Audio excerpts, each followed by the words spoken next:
toi, tu peux tourner la page de Gaël Kakuta Mambenga. Exactement. Voilà, l'immense entrejeu de la RDC. Lui qui, au firmament de sa carrière, avait accepté de porter la tunique de la RDC. Au firmament. Voilà, du côté d'Ectigal.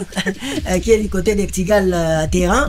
Voilà, donc maintenant, il faut chercher quelqu'un qui est les porteurs d'eau. Parce que bon, dans la philosophie de Dessabre, s'il faut jeter un coup d'œil dans les matchs qu'on a eu à jouer, on manque du genre Biavanga Maestro. Tu vois, quelqu'un qui peut vous porter de l'eau, quelqu'un qui peut être capable de vous faire des pas gilettes. Hein.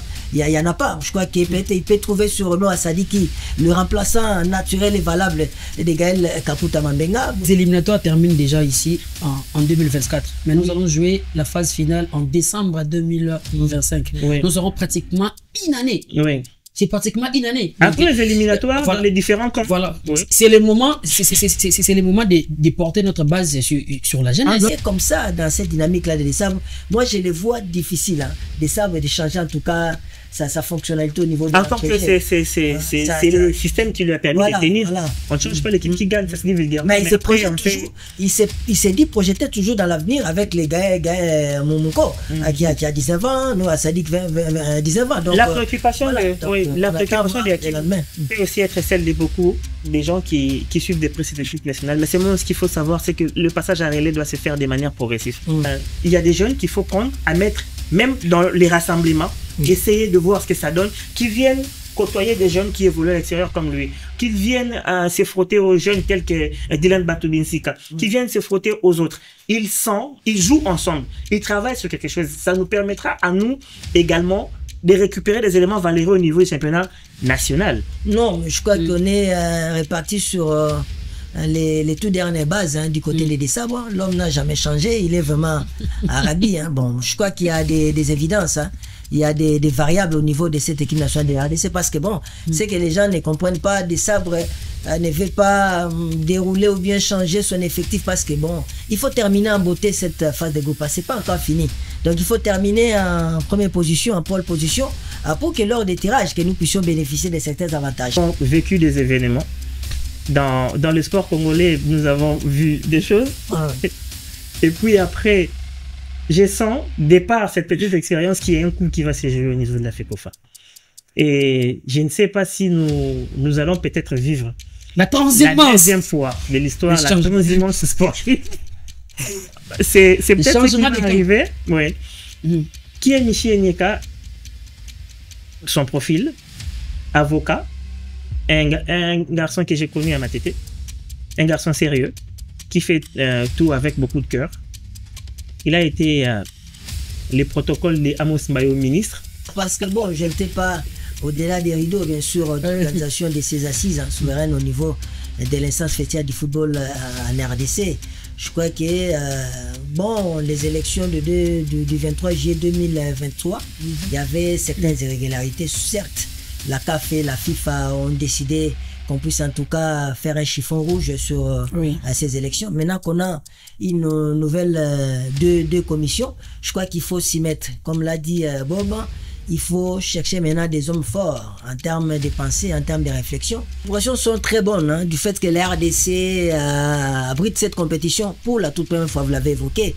Donc la compétition sur les plans du jeu collectif, que la RDC est organisée depuis son accession à la souveraineté nationale et internationale, c'est les handball. Donc vivement souhaiter cette CAN qui va se dérouler sur le D-terrain, gymnase jumelé tout ça des Martyrs de la Pentecôte du 27 au 7 décembre de l'année en cours. On aura 12 nations qui se sont inscrites en tout cas sur les starting blocks, contrairement à la dernière édition du côté de Diamnadio à Dakar où il y avait 13 éditions, mais cette fois-ci la CAB, la Convention africaine de handball, a décidé que ça soit seulement 12 nations qui va abriter en tout cas cette compétition. En tout cas, le préparatif vont bon train. Il y a un comité costaud, le comité d'organisation de la CAN qui a été mis en place. Et ce comité dirigé par M. Maxel Amos Mbayo. Au sein de ces comités d'organisation, nous trouvons pas mal de personnalités, en tout cas, qui vont devoir se déployer.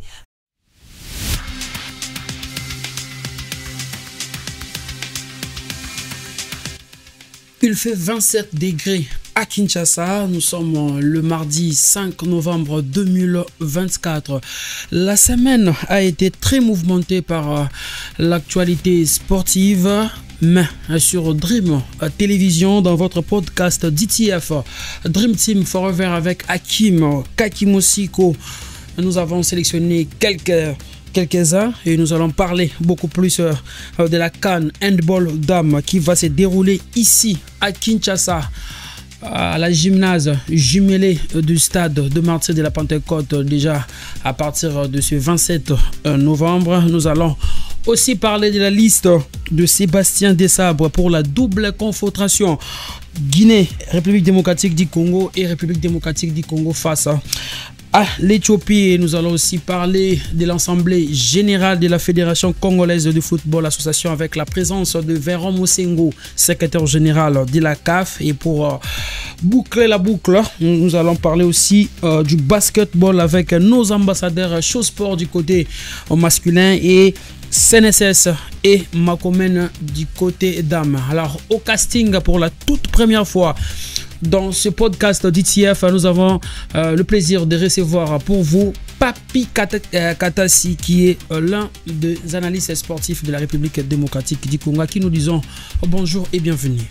Bonjour Hakim, bonjour à toute cette grande équipe, la team Dream Team Télévision. En tout cas, merci pour l'invitation. C'est un réel plaisir, en tout cas une forte responsabilité aussi pour moi de devoir se présenter devant vous, cher ami Hakim, en tout cas pour épiloguer autour d'un certain nombre de sujets d'actualité que vous venez d'évoquer tout à l'heure. Une première, je crois que ça ne sera pas la dernière fois. Non, ça ne sera pas la dernière fois. Je crois que comme la porte m'a été ouverte, et je crois que ça sera une série.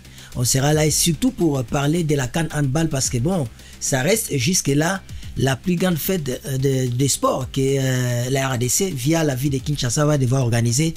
Après le jeu de la francophonie, après les championnats de boxe d'Afrique et après aussi les éliminatoires de la CAN de basket sur fauteuil. Donc je crois qu'on aura en tout cas le temps d'en parler. Voilà, la RDC est en train de mettre le pas de plus en plus depuis que nous avons déjà nos salles qui nous permettent aujourd'hui d'organiser toutes sortes de cette compétition. Nous allons directement commencer avec la CAN Handball Dame à partir déjà du 27 novembre. La République démocratique du Congo va accueillir pour la toute première fois dans son histoire la phase finale de la CAN Handball ici à Kinshasa. D'abord, Papi Katasi, vos impressions? Non, les impressions sont très bonnes du fait que la RDC abrite cette compétition pour la toute première fois, vous l'avez évoqué. Donc la compétition sur les plans du jeu collectif que la RDC est organisée depuis son accession à la souveraineté nationale et internationale, c'est les handball. Donc vivement souhaiter cette CAN qui va se dérouler sur le D-terrain, gymnase mais jumelé, tout ça des Martyrs de la Pentecôte du 27 au 7 décembre de l'année en cours. On aura 12 nations qui se sont inscrites en tout cas sur les starting blocks, contrairement à la dernière édition du côté de Diamniadio à Dakar où il y avait 13 éditions, mais cette fois-ci la CAB, la Confédération africaine de handball, a décidé que ça soit seulement 12 nations qui va abriter en tout cas cette compétition. En tout cas, le préparatif vont bon train. Il y a un comité costaud, le comité d'organisation de la CAN qui a été mis en place et ce comité dirigé par monsieur Maxel Amos Mbayo. Au sein de ce comité d'organisation, nous trouvons pas mal de personnalités en tout cas qui vont devoir se déployer pour la très bonne organisation de cette compétition. En tout cas, côté sensibilisation, ça se passe bien aussi. Vous qui habitez la ville province de Kinshasa, la chaleur, la ville de Kinshasa qui est en train de vibrer autour de sa chaleur et autour de cette compétition. Les panneaux naissent comme des champignons au travers les acteurs de la ville province de Kinshasa. Au niveau de la 7e rue, il y a un panneau qui démontre à suffisance que cette compétition aura bel et bien ici à Kinshasa. Bon, sur le plan technique, on aura aussi à parler avec cette équipe de la RDC qui se porte bien. L'effectif a fait un aller-retour entre Lisbonne et Paris pour un stage. Voilà, donc tout se passe en tout cas comme sous des roulettes dans cette compétition et les préparatifs en tout cas vont montrer. Et le président du COCAN se trouve actuellement en Europe. Il est en train en tout cas de voir comment ramener la surface qui va être installée sur le 2 gymnases, mais pour accueillir en tout cas les confrontations autour de cette compétition. Voilà, la FEAND qui dirige monsieur le pasteur Amos Mbayo Kitenge, qui a réussi quand même à arracher cette compétition. Est-ce que en ce qui concerne l'organisation, on peut dire aujourd'hui que les choses évoluent. Bon, en tout cas, cher Hakim, nous devons rassurer davantage les téléspectateurs et auditeurs de la Dream Télévision, qui en tout cas, comme je l'ai dit, tout se passe comme sous des roulettes. Hein. Les préparatifs qu'on continue, en tout cas, de ces côtés-là, tous les aspects sont pris en compte, que ce soit les côtés logistiques, hein, les côtés préparatifs et les côtés organisationnel, c'est au millimètre près, et c'est vraiment dans les petits détails hein, qu'on est en train en tout cas de s'activer au niveau du Kokan. Je disais tantôt, il y a la surface, l'aire de G, qui a une capacité de 40 mètres de longueur et de 20 mètres de largeur qui va arriver ici, parce que bon, le parquet qui est actuellement du côté de la salle jumelée, gymnase jumelé, ce n'est pas en tout cas conforme à la réglementation de l'IHF, qui est l'International Handball Federation. C'est ce qui a fait que le président de cette fédération internationale, le Égyptien Mohamed Mostafa, a décidé en tout cas de prendre langue avec les Congolais pour qu'on puisse envoyer ici en RDC la très bonne surface, la surface en tout cas adapté en tout cas. Donc de ces côtés-là, ça se passe bien. Pour la retransmission de la télévision, vous êtes sans ignorer, vous êtes des médias et que récemment, le secrétaire général de la FEAN de la RDC, M. Ngediko, est allé prendre langue avec le ministère de la Com et Médias via son directeur de cabinet, M. Nicoli Yanza. Et voilà, les options ont été levées. La RDC sera donc le diffuseur officiel de cette compétition. Tous les matchs seront retransmis à la radio-télévision nationale congolaise et il a été demandé à la RTNC de travailler avec les télévisions nationales des pays participants pour que ces peuples aussi puissent vivre ces moments, ces banquets continentaux de la balle aux 7 mètres. Je crois que la messe sera vraiment dite, hein, donc nous attendons le 27 pour ne pas manquer cette grande fête de la République démocratique du Congo, en ce qui concerne quand même la discipline de handball. Nous avons le plaisir encore une fois de plus sur ces beaux cadres de Dream Télévision dans ces podcasts d'ITF animés toujours par votre présentateur Hakim Kakimosiko, de recevoir Bob Toko qui est maintenant présent avec nous, à qui nous disons aussi bonjour, bienvenue. Merci Hakim, j'ai dit bonjour à tous ceux qui nous suivent et j'en profite pour saluer l'excellent Kates. Ouais. Patrick Kates que j'ai trouvé sur ce plateau. Voilà, nous sommes en train de parler. C'était un plaisir de se frotter à lui des temps. En train de parler sur la grande fête de la CAN Handball Dame qui va s'organiser ici en République démocratique du Congo déjà à partir de ce 27 novembre. Vos impressions d'abord par rapport à cette grande fête? Oui, grande fête, oui, mais beaucoup plus consécration du handball congolais. Parce qu'il faut savoir que la RDC, c'est les plus grands pays subsahariens en termes de pratique du handball. C'est vrai qu'on ne joue pas sur tout le pôle, on joue essentiellement à Kinshasa et à Lubumbashi, mais avec quel club, avec quelle qualité. Je disais à Herman Gediko un jour, il y a je crois 10 ou 9 ans, je lui disais que les championnats du handball quinois valaient à peu près les championnats du handball de l'Afrique centrale entière. Donc nous avons des équipes valeureuses. Vous avez des équipes comme JSK, comme Police, comme Roué, comme Héritage, des versions qui ont toujours fait l'Afrique.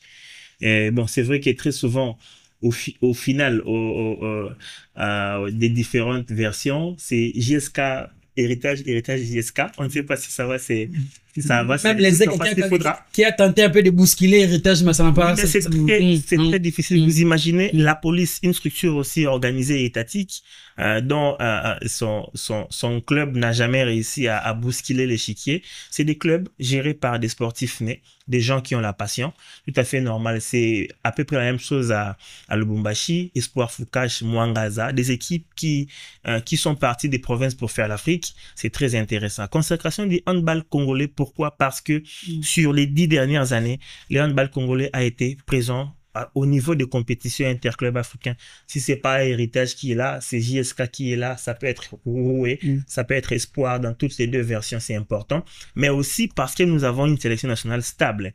C'est pour moi une fierté, c'est pour nous une fierté de reconnaître qu'on a une certaine Christiane Moissessa qui frôle la cinquantaine, oui, mais qui a encore les poumons en acier. C'est vrai que il y a la relève qui arrive, bon, une relève un tout petit peu vieillissante, il faudra y travailler, je crois qu'on aura plus d'éléments avec Kates, mais je crois que les jeunes comme Grace Chokos, c'est des enfants qui ont l'art. Il il y a aussi un autre élément important à soulever, c'est qu'il y a un travail de fond qui a toujours été abattu par les dirigeants de la FEAN. De ce côté-là, il faudra qu'on tire les chapeaux. Il y a un véritable travail de détection, ce qui fait que les moindres talents dénichés en Europe nous est présenté, et puis aussitôt on retrouve au sein de l'équipe nationale. L'équipe nationale masculine, je crois en 2018 ou 2019, nous avait ramené beaucoup de jeunes alors évoluant en Europe, des jeunes que j'ai eu l'occasion de rencontrer. De Gauthier Vumbi. Des jeunes qui ont évolué comme ça. Là où il faudra peut-être travailler pour finir, j'ai été en train d'évoquer l'aspect consécration. Là où il faudra encore travailler, c'est peut-être au niveau des équipes d'âge. Je me souviens que nous avons joué contre l'équipe scolaire des handball de l'Institut française, et les cadets congolais ont bu la tasse. Ce sont des jeunes congolais qui ont l'avantage d'aller à des camps scolaires en France sur recommandation de l'école, qui nous ont sorti un handball merveilleux. Mais je pense que si déjà nous avons une équipe nationale qu'on va frotter à des institutions comme celle-là, c'est très important. Donc travaillons sur la durée et restons là-dessus. Premier aspect des choses. Deuxième aspect des choses, finalement, l'État nous donne raison. Nous parlions infrastructure. Nous disions infrastructure autrefois. Ça crée l'émulation. Il n'y a pas longtemps, il y a eu un championnat africain de boxe à Kinshasa. Ouais. C'est parce qu'aujourd'hui, on a des infrastructures. Bon, je pense que quelques détails près, tels que la problématique de la surface des jeux ici, il faudra y travailler rapidement. Mais je crois qu'aujourd'hui, qu'on a des infrastructures, et on espère que le chantier national va également emboîter les pas pour finir les arènes à Kinshasa.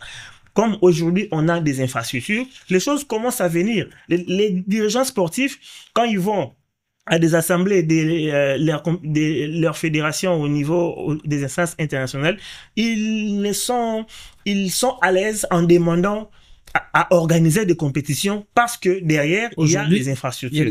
Donc, ça crée de l'émulation et ça donne un coup de pouce. C'est important. Quittons l'organisation pour parler. J'aimerais que nous puissions parler technique maintenant.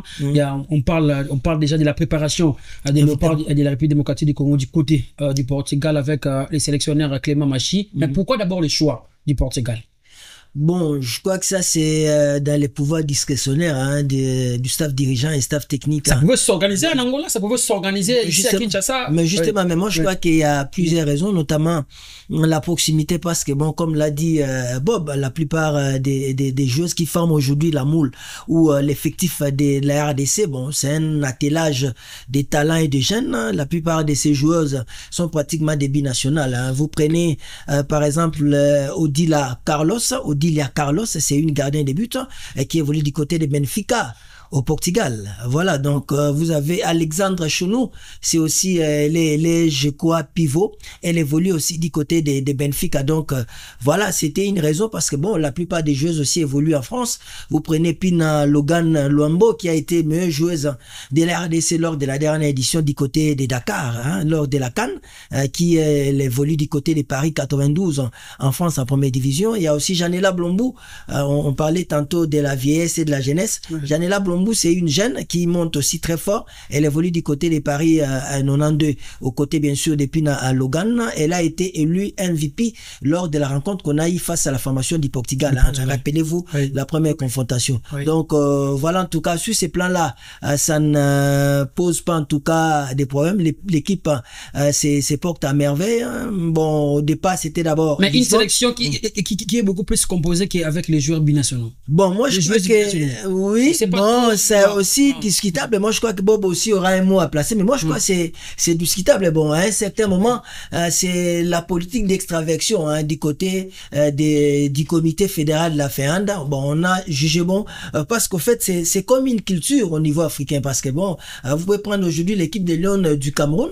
Vous allez retrouver aussi des joueurs de Congo-Brazzaville. Même aujourd'hui, dans l'effectif des Léopards qui sera ici à Kinshasa pour cette CAN, il y a une certaine Ayong Leslie, si vous avez, en tout cas, vous connaissez les annales du handball africain, elle a évolué au niveau, bien sûr, du Congo-Brazzaville, et pour l'instant, elle va accepter, en tout cas, de porter la tunique de la RDC. Donc, c'est une culture qu'on a eu au niveau africain. Il fallait, en tout cas, aller là où, en tout cas, c'est plus développé, la France, et c'est comme ça qu'on est allé, donc, piocher ces joueurs-là. Mais ça a été aussi bénéfique, parce que, rappelez-vous, quand on a adopté cette politique, déjà en 2012, la RDC avait terminé médaillée des bronzes. Là, nous étions du côté des Rabat et Salé. Et 2 ans après, en 2014, la RDC avait joué la finale contre les Aigles du Carthage, toujours avec ses binationales, ajouté avec... Ce n'était pas en 2016. Non, en 2014, on avait joué la finale contre les Aigles du Carthage. D'ailleurs, la finale qu'on avait perdue, c'était à Mohamed Siad. Bon, ceux qui connaissent aussi l'Alger. Donc, en 2018, on s'est retrouvé à Brazzaville. Et c'est comme ça qu'on avait joué la demi-finale. Bon, perdu contre le Sénégal, mais on avait battu les Cameroun, toujours avec cet effectif. Bah oui, ça fait mal. Ça fait mal du fait que, bon, on est en train d'extravertir notre politique. On est en train de piocher ce qui est meilleur là-bas. Bon, aussi, ici, il y a un autre problème, hein, un manque de subvention de l'État. Il n'y a pas une politique publique en matière de suivi, promotion des disciplines sportives. Ce n'est pas seulement les handball qui souffrent. Voilà.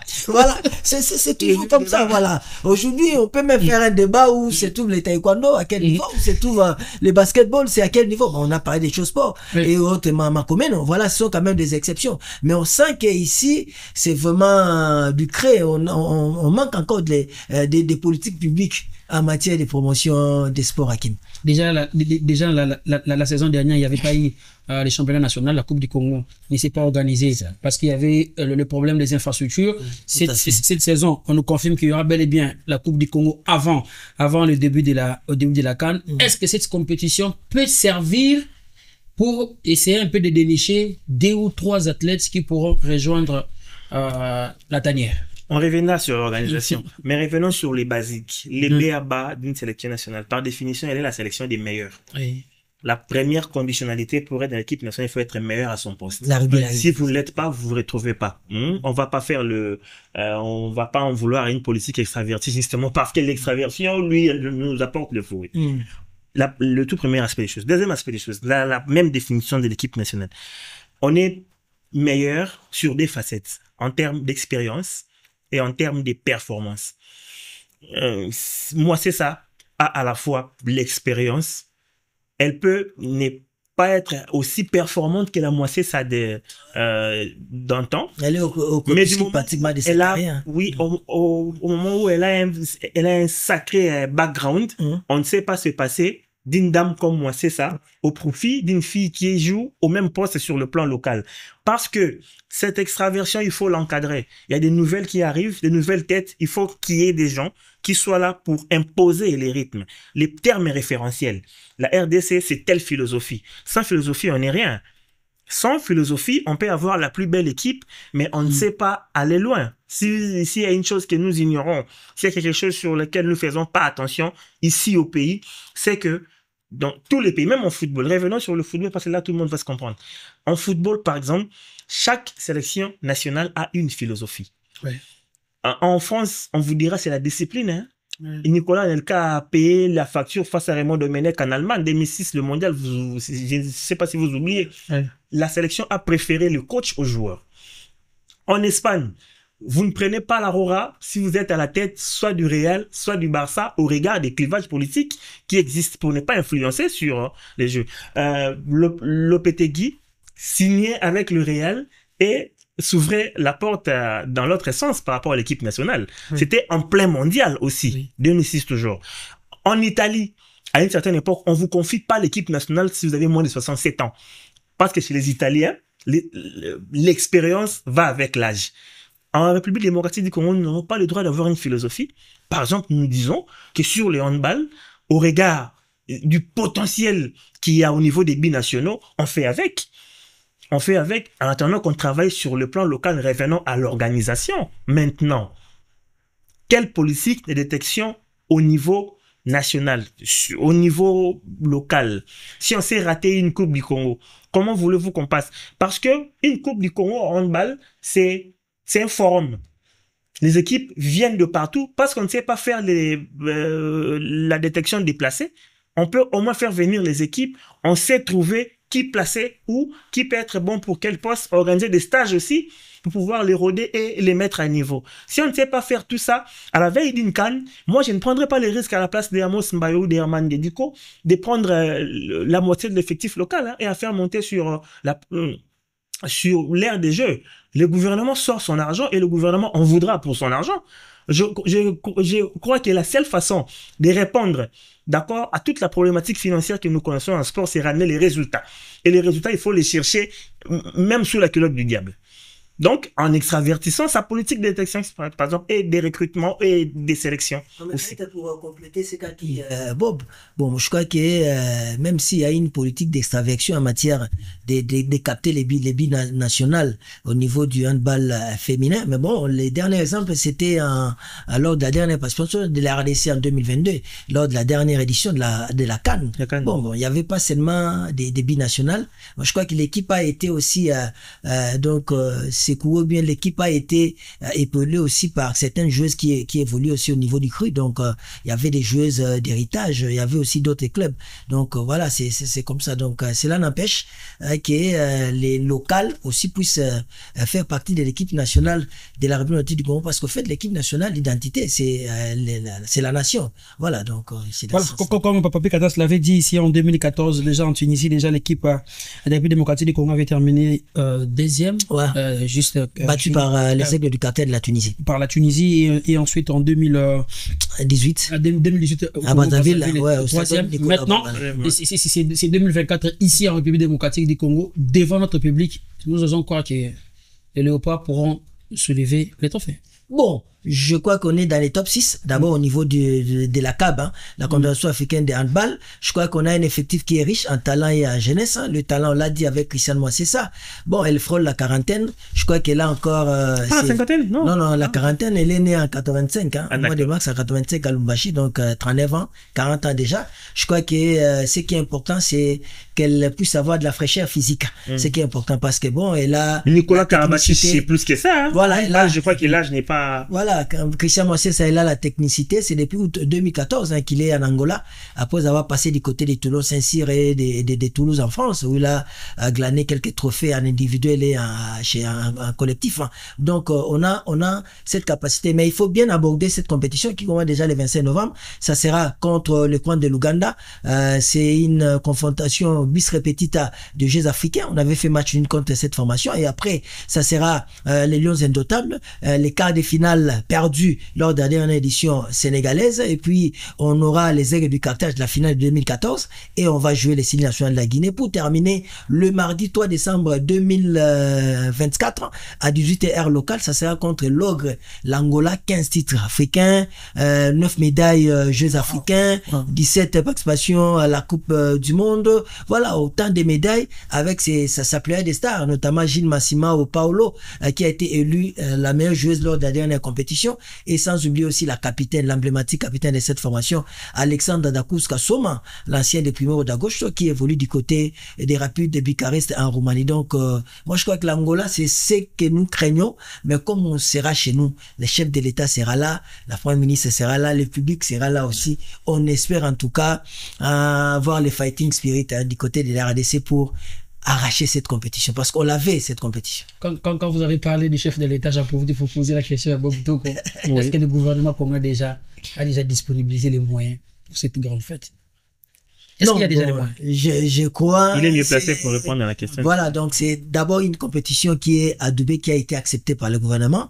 C'était débattu au Conseil des ministres. Le dossier a été porté par le ministre Didier Boudimbou. Je crois que le gouvernement avait levé l'option de financer cette compétition. Maintenant, à quelle hauteur, là je ne sais pas, et c'est avec quelle fréquence, là je ne sais pas. Et même décaissement. Bon, on s'attend à ce que les gouvernements puissent en tout cas... Nous sommes déjà les 5, c'est une compétition de dames. Nous osons croire que madame la première ministre sera là, la première dame aussi, maman Denise sera de la partie pour accompagner, et certains ministres aussi. Oui, bien sûr. Pour venir accompagner cette grande fête de la discipline de handball. Alors, nous allons quitter cette discipline maintenant pour revenir au sport roi. Juste dans une transition pour revenir pour parler basketball. Nous allons parler de la liste de Sébastien Desabre pour la double confrontation des éliminatoires de la CAN Maroc 2025, même si déjà qu'il est le pari déjà qualifié, mais ça nous reste encore des rendez-vous à jouer. D'abord en Côte d'Ivoire face à la formation du Sili national de la Guinée, et ensuite nous allons revenir de ces côtés pour recevoir bel et bien les amoureux des les Tchopi. Alors, la liste est déjà connue. La liste reste encore dynamique, classique comme d'habitude avec Sébastien Desabre. Êtes-vous satisfait? Même si la liste ne fait jamais l'unanimité. Hein. Non, je crois qu'on est répartis sur les tout dernières bases du côté des Desabre. L'homme n'a jamais changé. Il est vraiment arabi. Bon, je crois qu'il y a des évidences. Il y a des variables au niveau de cette équipe nationale de RDC parce que bon, c'est que les gens ne comprennent pas. Desabre ne veut pas dérouler ou bien changer son effectif parce que bon, il faut terminer en beauté cette phase de groupe. C'est pas encore fini. Donc il faut terminer en première position, en pole position, pour que lors des tirages, que nous puissions bénéficier de certains avantages. La qualification y est déjà, voilà, mais la première place n'est pas encore n'est pas encore acquise. Il faut batailler. Il faut jusqu'à. Voilà, faut réfléchir dans ce sens-là. Donc, pour le déplacement du côté de Bimpe, je crois qu'on salue les retours de notre Yohan Wissa Bileko. Il est originaire du Bas-Congo, l'ex-Bas-Congo de la province du Congo central. Je crois que ce qu'il fait du côté de Brentford, je crois qu'il est en tout cas parfait. En tout cas, ce qu'il fait, c'est bon. Et c'est un bonus pour nous, les RDC. Et aussi Ngalael Mouko. Qui revient. Je crois qu'il fait beaucoup avec les dogs de leader, que ce soit en Ligue 1 McDonald's ou au niveau de la Ligue des Champions. Voilà, la dernière rencontre de Force Atlético de Madrid. Donc, il était formidable. Voilà, Moko qui a été formé du côté des Malines. Et la réception des Lions a été impeccable. Voilà, il est passé du côté des Utes de Waregem. Bon, son avantage, c'est qu'il est aussi âgé de 19 ans. Je crois que c'est l'avenir pratiquement du football congolais, même s'il est passé du côté des Diablotins, moins de 18 ans, moins de 20 ans. Bon, on a eu cette chance-là de les capter. C'est un bon milieu défensif. Je crois qu'il va apporter en tout cas beaucoup de choses. Mais on va aller sur les bases connues des Sabres. Et Chancel sera toujours là, même s'il est en disgrâce du côté des Marseille. Bon, c'est l'éternel capitaine, l'emblématique, l'inspiration éternelle de notre équipe nationale. 100 ans déjà. Voilà, donc il sera toujours là. Et notre milieu, je crois que ça sera toujours du classique avec les trois. Charles Piquel, Moutoussamy et Dokaimbe. On va pas, je crois, bousculer la hiérarchie de ces côtés-là. J'ai une question sur ça. On va partir de ça. Voilà, donc il faut bien préparer cette rencontre contre le site national de la Guinée, qui a l'avantage d'avoir un certain Guirassy. Des retours. Voilà, qui est très en forme du côté de Iduna Park. Pratiquement, c'est les princes là-bas. Je crois qu'il faut faire attention avec cette équipe de la Guinée, donc des signes nationaux, qui n'a pas encore dit son dernier mot dans ces coupes. Était-il souhaitable de retrouver quand même certains joueurs locaux sur cette liste, sachant déjà bien que nous partons vers la fin de ces éliminatoires? Bon, la problématique des joueurs locaux, c'est pratiquement les mêmes débats qu'on faisait ici. Ouais. Mais si vous vous mettez dans la peau des dessins, vous vous rendrez compte que ce n'est pas si aisé que ça. C'est pas facile. Déjà, on a débuté les championnats légèrement en retard. Et que, bon, voilà, quoi. Après, les grands pôles où il va très souvent puiser sont des pôles devenus boiteux. Dans des places à Katassi, on n'a pas tout de suite retrouvé les Mazembe qu'on connaît. Le club est en train de patauger. Le dernier club, Motema Pembe, essaie de renaître de ses cendres avec une sortie réussie à Goma, mais c'est pas la suite. Renaissance en train de patauger également. Les grands pôles où les coachs pouvaient prendre en fermant les yeux, c'était plutôt là-bas. C'est Moutoubi et Santos l'a fait, Florent Ibengue l'a fait. Santos va nous jouer son tout premier chan avec 91% des joueurs de Mazembe. Florent Ibengue allait à une compétition dans sa GBCR, il y a un peu de Mazembe, il prend un peu de Darien, il prend un peu de V-Club et il va s'extravertir après. Aujourd'hui, on est essentiellement extraverti. Regarde, il y a la déflagration qu'il y a sur le championnat national. J'ai aimé cette phase d'Otis Ngoma un jour en conférence de presse. On pose la question sur Rosso Moirou. On s'est dit, ce garçon, il a fait ça en 16 ans, il a fait ça, on ne le trouve pas sur la liste. Otis Ngoma répond carrément, il dit, les garçons, il est bon, mais il n'a pas les épaules pour la veste. C'était à côté de moi cette fois-ci. C'était ma question. Oui. C'était ma question. Il a répondu à une question. Qu'il n'avait pas les épaules pour la veste. Je n'oublierai jamais cette réponse. Oui, mais moi j'ai envie de savoir comment il fait pour... Otis nous sort ça. C'est vrai que cette réponse avait fait jaser dans les états-majors qu'on s'est retrouvés après, on a ri dessus, mais il a été rationnel. Il a été rationnel. Bon, c'est vrai qu'on parle beaucoup de ces garçons qui fait de bruit du côté des Aigles du Congo, je crois. Ouais, Ibrahim Matobo. Il a fait un excellent championnat avec le championnat. Des éléments comme ça, quand on les a, on les prend, on les rôde dans l'effectif. Exactement. On les rôde dans l'effectif, c'est important.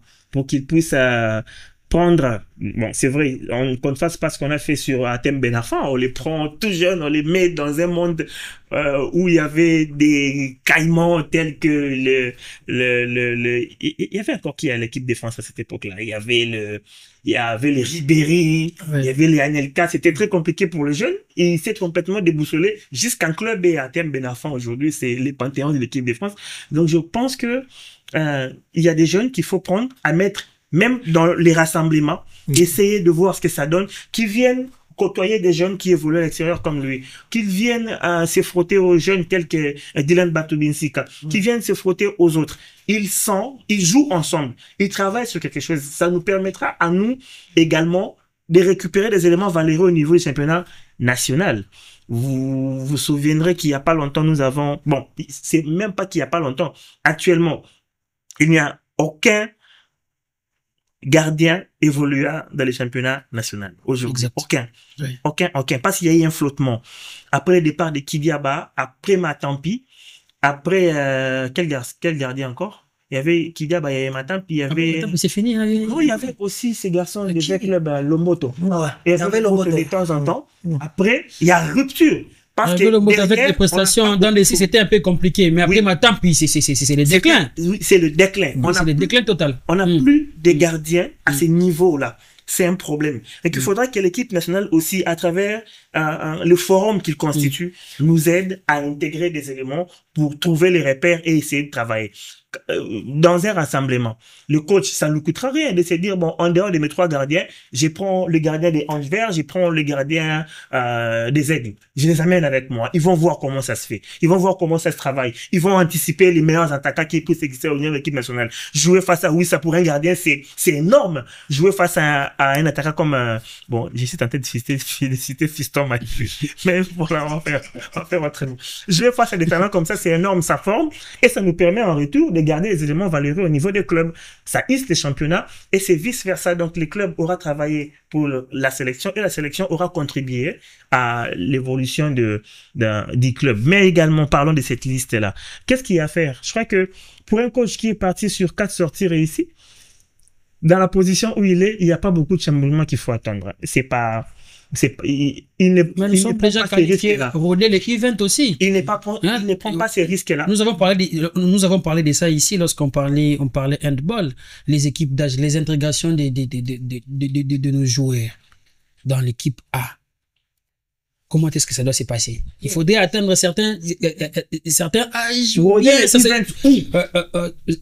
niveaux, je ne sais pas. Les U20 où? Mais regarde, nous avons dit ici que nous cherchons à tout prix à avoir la première place.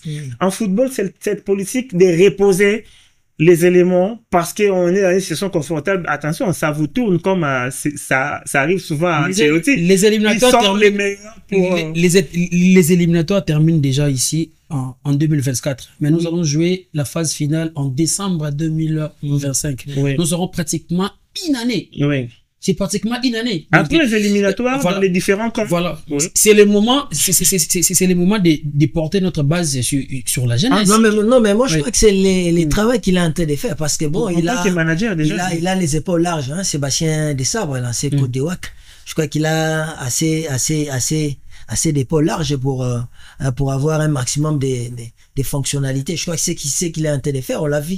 Peut-être on pourra parler de ces stages, mini-stages, hors date FIFA et CAF, qui est concocté par Otis Ngoma et Raphaël Amidi Quadros, et qui est l'adjoint de Sébastien Desabre. Voilà. Donc moi, je crois que dans l'équipe nationale, chacun a ses cadres. Aujourd'hui, on a parlé de U20. Hier, plutôt, on avait parlé de U20. Le coach Sébastien Desabre est allé jeter un coup d'œil. C'est là où il a découvert des jeunes comme Tony Talassi et d'Ange Vert. Et à Kevin Mamokoko qui fait les beaux jours dans l'entrejeu de l'Adver Club de Kinshasa. Pourquoi pas Ibrahim Matobo. Voilà. Donc, il y a aussi Berdi Matuka, là, je crois, il évolue du côté des derniers. On a ces noyaux-là. Moi, je crois que ça sera les rampes de lancement pour le futur de la RDC. Mais bon, on y reste dans chacun de ces cadres. Il y a le U17 qui se prépare. Il y a le Chan qui se prépare. Il y a aussi la RDC. Moi, je crois qu'il fait ça comme ça, la division des travail. C'est dans la vision pratiquement de Sébastien Desabre. Je crois que ça ne pourrait pas vraiment, en tout cas, entacher les fonctionnements de l'équipe nationale, vu en tout cas la problématique qu'on est en train voilà donc mais il a toujours insisté de ça sur sa liste, qui est la régularité, qui est la régularité, la constance et surtout être meilleur dans son poste, dans son club. Je crois que lui il a toujours eu l'idée d'extravertir, de voir ailleurs. Je crois qu'à la longue, peut-être il pourra voir comment injecter les sangs nouveaux. On a cité tantôt Matobo, pourquoi pas Tony Talassi, pourquoi pas voir Kevin Moukoko dans l'entrejeu des...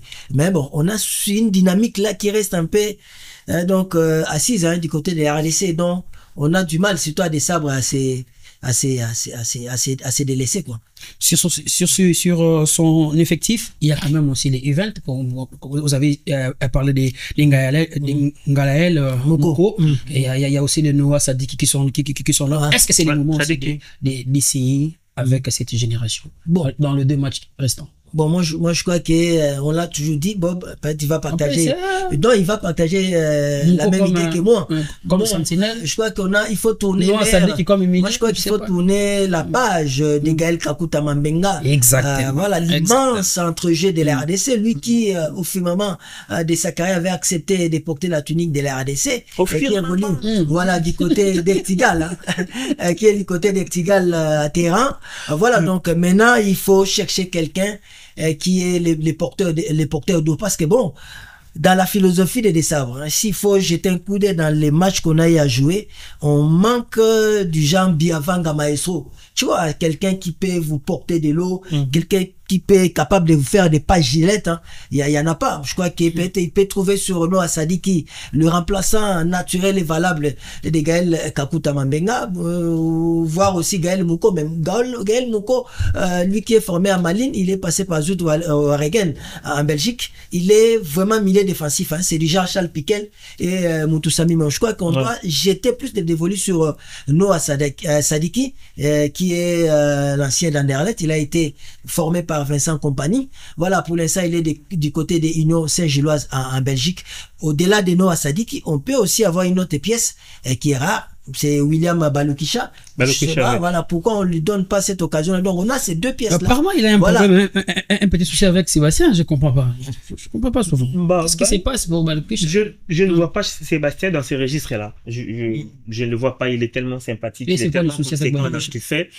Bon, bref, c'est ce qu'il se disait. Moi, quand Moutoussami est arrivé, je le voyais dans ces registres-là, des porteurs d'eau. Je le voyais en renfloueur. Il est tout le temps projeté comme un véritable chef d'orchestre. Oui, un véritable chef d'orchestre. Il vous fait des courses transversales, il crée des situations de jeu, mais après je le trouve de moins en moins offensif. Il ses limites un tout petit peu. La question des Balukisha, techniquement parlant, nous on apprécie ce qu'on voit, mais après techniquement, les coachs essaient de prendre les meilleures des options qui se présentent à lui. Attendons voir si nécessité il y aura vraiment de pouvoir exploiter William. S'il le fait pas, il est accessible. La question ne manquera pas et il ne manquera pas des réponses non plus. Moi, j'aimerais voir sur le terrain, j'aimerais voir nous quand commencer les matchs, j'aimerais voir Ndael commencer les matchs parce que c'est la nouvelle génération. Moi, je trouve déjà que c'est une très bonne dynamique pour préparer déjà la CAN qui arrive.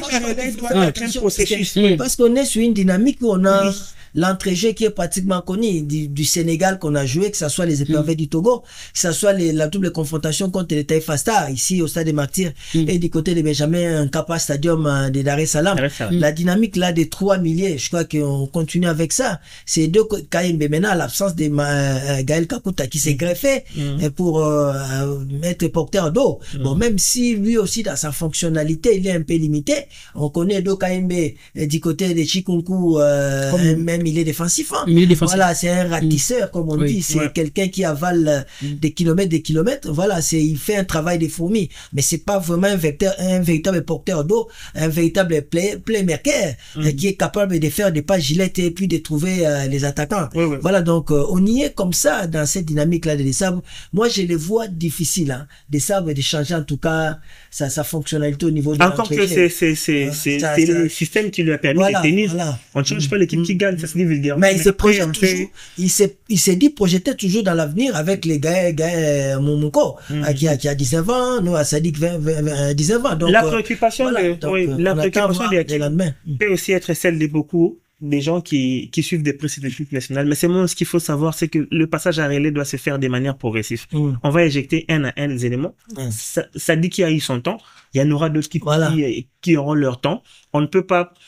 Je vais vous donner un exemple. Par exemple, aujourd'hui, sur les bancs d'Irréal, la jeunesse ne manque pas.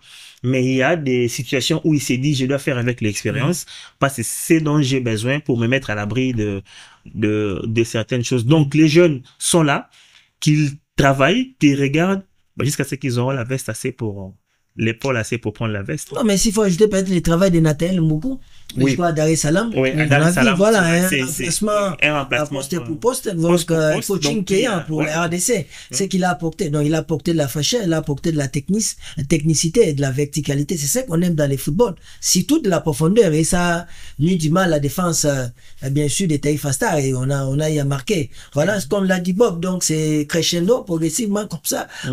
C'est pas changer, chambouler. Tant qu'il a les éléments sur le banc pour faire du poste, pour poste, il est à l'aise en cas de blessure.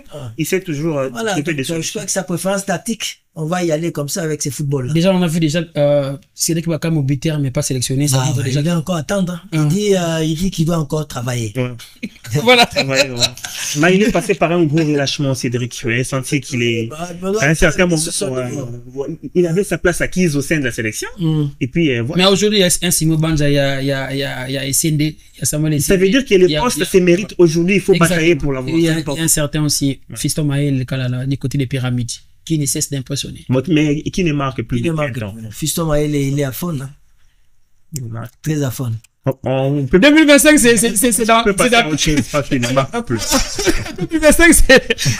c'est dans quelques mois ici. Déjà, le mois de mars s'annonce très rude pour, du côté de la Fédération Congolaise de Football Association. Avec les élections de ce côté-là, déjà, la première base. On peut dire aujourd'hui que ça y est, l'Assemblée Générale a eu lieu en présence de Véron Mosengo.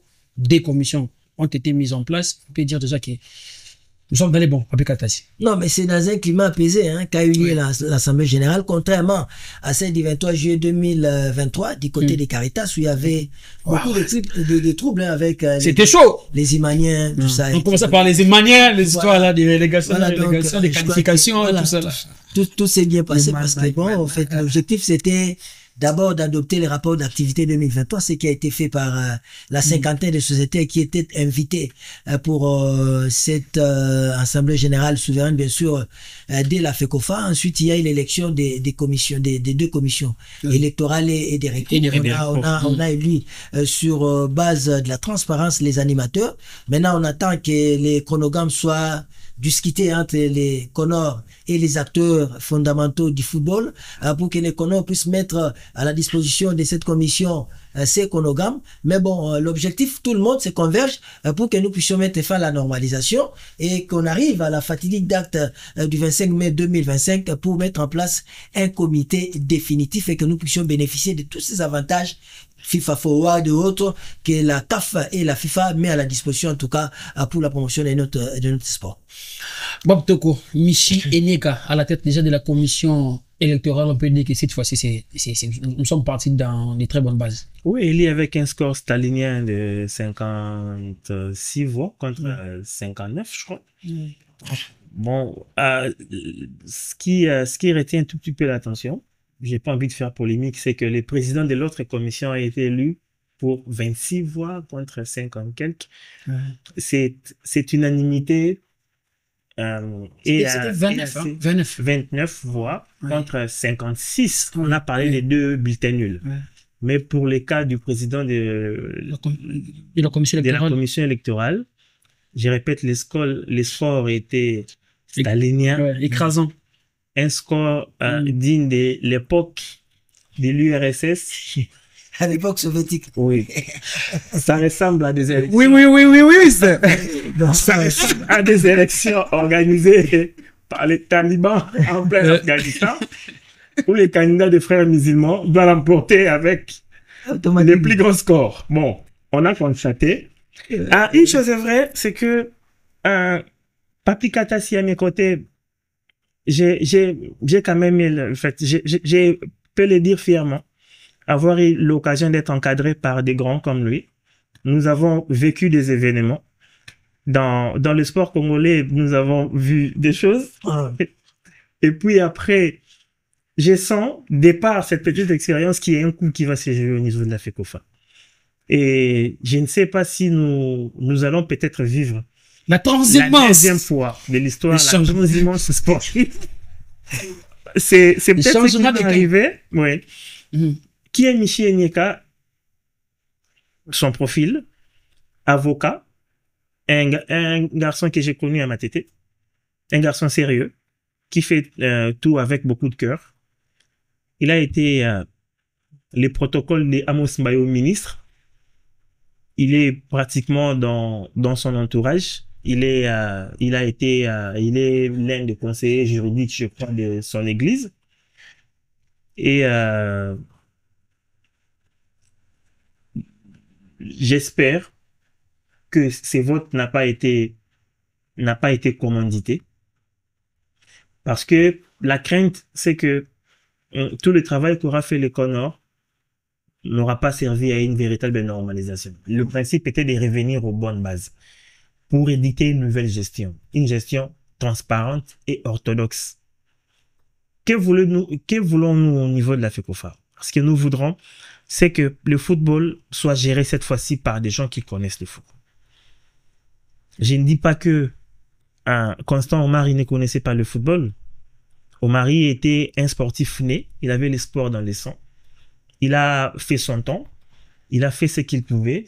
Ses actifs et ses passifs, il a déjà eu le temps de s'exprimer dessus, les choses qu'il a voulu faire et ce qu'il a réussi à faire.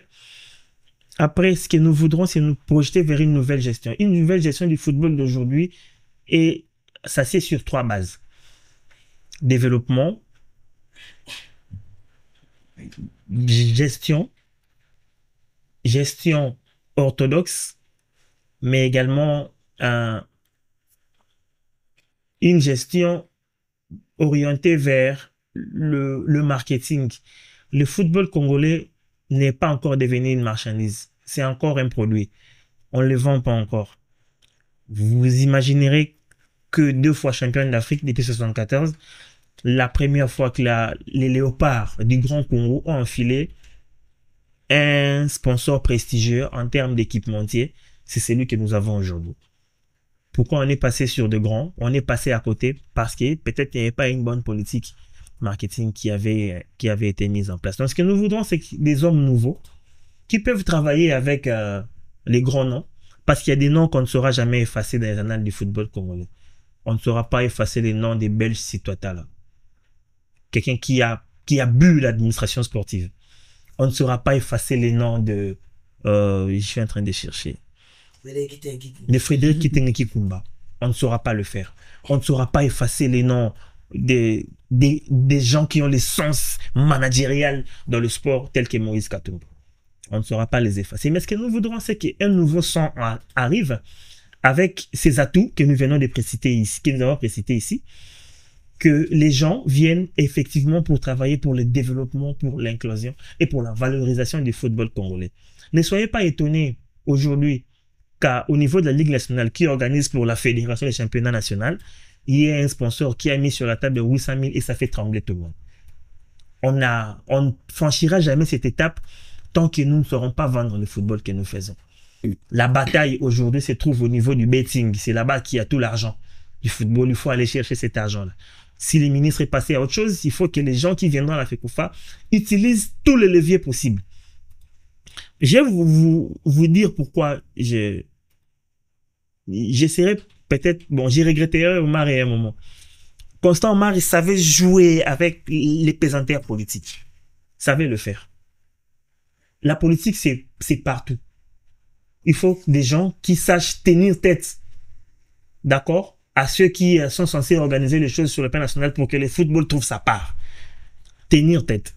Une jeunesse, un sang nouveau. Les footballeurs veulent venir, c'est vrai, mais moi, Biki peut faire un moulay. Exact. Ouais. Ouais. Ouais. Donc, les footballeurs veulent venir. Moi, j'ai gardé très mauvais souvenirs de Loa, je vais le citer. Il organise une rencontre de gala et il vient demander à la Fédé de décaler une rencontre calée par la CAF. au stade de Martyrs pour pouvoir jouer ces matchs-là. On ne vient pas gérer les footballs avec ses a priori en tête. Il faut savoir mettre chaque chose à leur place. Les jeunes, les footballeurs, s'ils veulent venir, qu'ils viennent. Le football, c'est pour tous. Mais derrière, beaucoup d'expérience à l'administration de la gestion. FIFA Connect est là. Patou Mangenda a l'expérience de FIFA Connect. Ce n'est pas les diables, il n'a pas des cornets une queue. Il peut revenir pour finir son affaire de FIFA Connect. Je disais ici, l'administration, les belles citoyens sont là. Mais dans la gestion, on prend des jeunes qui viennent avec un esprit managérial. Il y en a plein. Voilà. Est-ce que c'était la tête de Donald qui dérangeait? Parce qu'aujourd'hui, Michi Enyeka a été son secrétaire élu. Mais aujourd'hui, Donald Leweke tombe, Michi Enyeka, secrétaire, était maintenant élu président de cette commission. Est-ce qu'on peut dire qu'il y a une même mise aussi de Véran Mosengo dans cette histoire? Bon, je ne sais pas parce que bon, je n'étais pas au-delà des rideaux, bien sûr, d'organisation de ces assises souveraines au niveau de l'instance fêtière du football en RDC.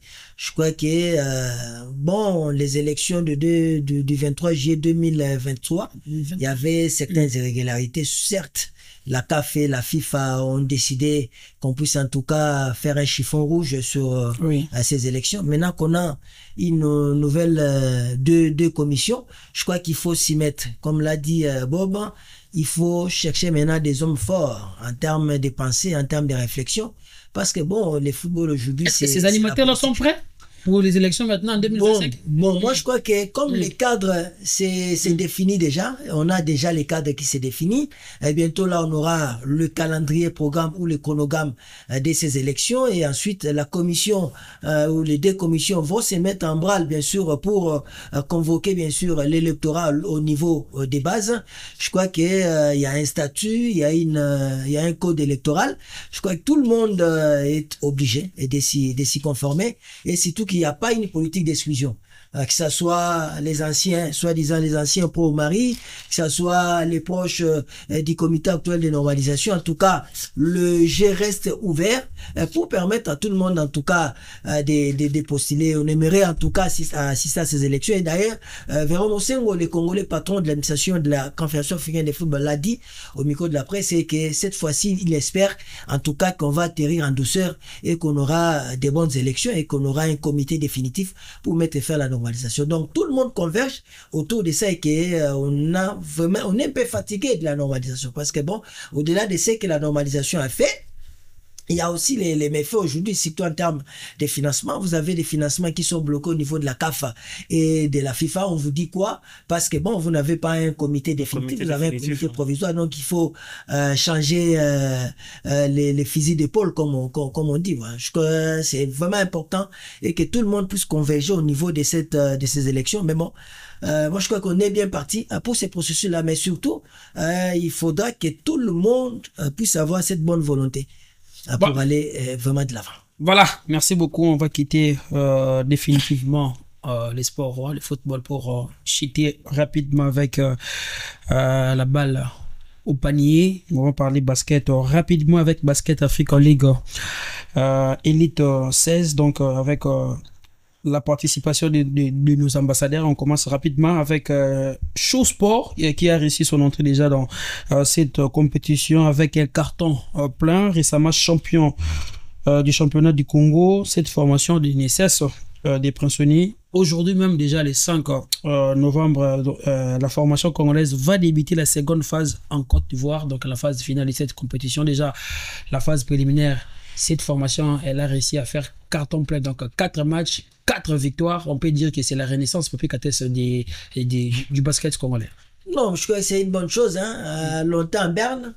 Aujourd'hui, on parle de cette remontada de la balle au panier dès la RDC. Ça fait plaisir aux Congolais, surtout aux amateurs du basket en République démocratique du Congo. Voilà, on est sur ce changement des narratifs. Tout à l'heure, là, on a parlé des infrastructures. Le chef de l'État nous a doté de ces infrastructures qui vont nous permettre en tout cas de développer en tout cas nos activités physiques hein, dans les différents disciplines sportives. Voilà ce que font nos clubs aujourd'hui, que ce soit Chosport, que ce soit Makomeno ou CNSS. Je crois que c'est à saluer, mais bon, c'est un travail qui reste encore à faire. Il faut un travail foncier au niveau de la direction technique nationale, au niveau des clubs, hein, parce que bon, les baskets souffrent hein, en République démocratique du Congo en termes de subvention de l'État. Les baskets souffrent en termes de formation des cadres, en termes de formation aussi des athlètes. Donc, à part le gymnase, mais deux qu'on a, il faut voir aussi ailleurs hein, où on est en train de pratiquer ces disciplines-là. Donc, ça vraiment laisse à désirer. Je crois que aujourd'hui, nous saluons aussi le changement d'épaule. Hein, donc, au niveau de l'organisation des baskets en RDC, parce que bon, les baskets c'était Lubumbashi et Kinshasa. Maintenant, cette fois-ci, on a changé. C'est l'Est maintenant qui prend hein, Goma, Bukavu. Hier, voilà. C'était VC Virunga. Voilà. Si je me trompe pas, VC Virunga, maintenant c'est voilà, donc des bonnes augures en tout cas pour les sports congolais. On souhaite de très bonnes chances. Hein, l'Est, c'est aujourd'hui parmi les pôles où l'argent circule le plus.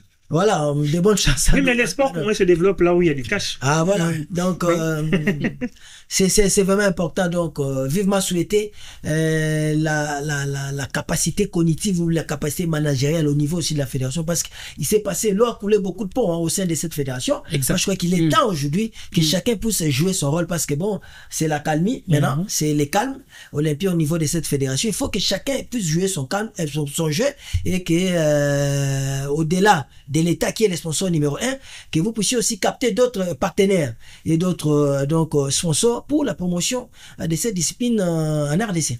Bob Toko, le drapeau congolais avait flotté au niveau du Cameroun lors de la phase préliminaire. Maintenant, déjà aujourd'hui, mardi 5 novembre, ça va encore flotter du côté d'Abidjan, en Côte d'Ivoire. Mais les équipes, on parle d'abord des Chosport, qui s'est déplacé avec ses propres moyens, sans l'apport du gouvernement congolais, alors que c'est les drapeaux congolais qui flottent de ces côtés-là. Vos impressions par rapport à ça? Cher Hakim Kakimosiko, fatigué avec vous comprendrez que, et vous aurez compris à travers le temps, que derrière chaque club ou chaque discipline qui émerge, il y a quelqu'un qui met la main dans la poche. Il y a un individu qui met la main dans la poche. Et les individus comme ça sont des gens que l'État devait appuyer, que l'État devait accompagner d'une certaine façon.